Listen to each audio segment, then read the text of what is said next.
I'm excited to show you our master bathroom renovation.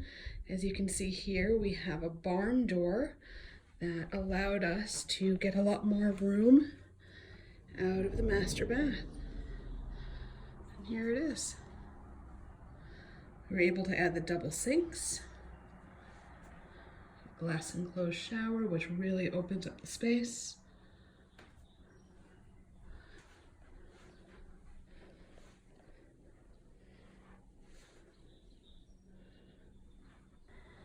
The kids' bathroom is finally complete.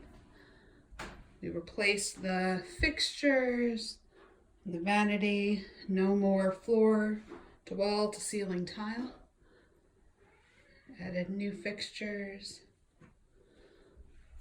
And because there was a crawl space right back there, we were able to put in this great inset cabinet.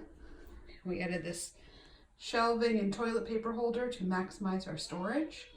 As you see, we've got the hex tile on the ground and the subway tile in here with gray grout and this great oiled shower head.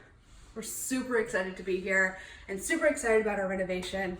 And thank you so much for coming along with us for the journey.